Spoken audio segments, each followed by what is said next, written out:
ഇടുക്കിയിൽ മേഴ്സി ഹോമിൽ നിന്ന് കൂട്ടിക്കൊണ്ടുപോയ 58 വയസ്സുള്ള അമ്മയെ മർദ്ദിച്ച് കൊലപ്പെടുത്തിയ കേസിൽ മകൻ അറസ്റ്റിൽ.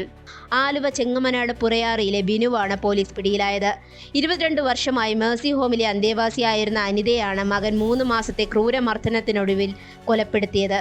വെള്ളത്തൂവലിലുള്ള 1.5 ഏക്കർ ഭൂമി കൈക്കലാക്കുക എന്ന ഉദ്ദേശത്തോടെയാണ് ബിനു 2 മാസം മുമ്പ് അനിതയെ മേഴ്സി ഹോമിൽ നിന്ന് കൂട്ടിക്കൊണ്ടുവന്നത്.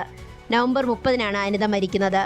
വാടക വീട്ടിലെ അലക്കുകല്ലിന് സമീപം കുഴഞ്ഞു വീണ നിലയിൽ അമ്മയെ കണ്ടെത്തിയെന്നും ആശുപത്രിയിൽ എത്തിച്ചപ്പോഴേക്കും മരിച്ചെന്നുമുള്ള ബിനുവിന്റെ മൊഴിയാണ് പോലീസിന് സംശയമുണ്ടാക്കിയത്. പോസ്റ്റ്മോർട്ടം റിപ്പോർട്ടിൽ അനിതയുടെ ശരീരത്തിൽ മുറിപ്പാടുകൾ കണ്ടെത്തിയതാണ് കേസിൽ നിർണായകമായത്.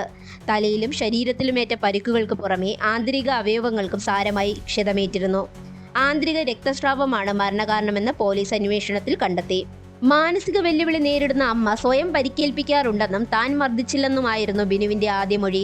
എന്നാൽ വിശദമായ ചോദ്യം ചെയ്യലിൽ ബിനുവിന് പിടിച്ചു നിൽക്കാനായില്ല. അനിത കഴിഞ്ഞ 3 മാസത്തോളമായി മകന്റെ ക്രൂരമായ മർദ്ദനം ഏറ്റുവാങ്ങിയിരുന്നതായി പോലീസ് സ്ഥിരീകരിച്ചു.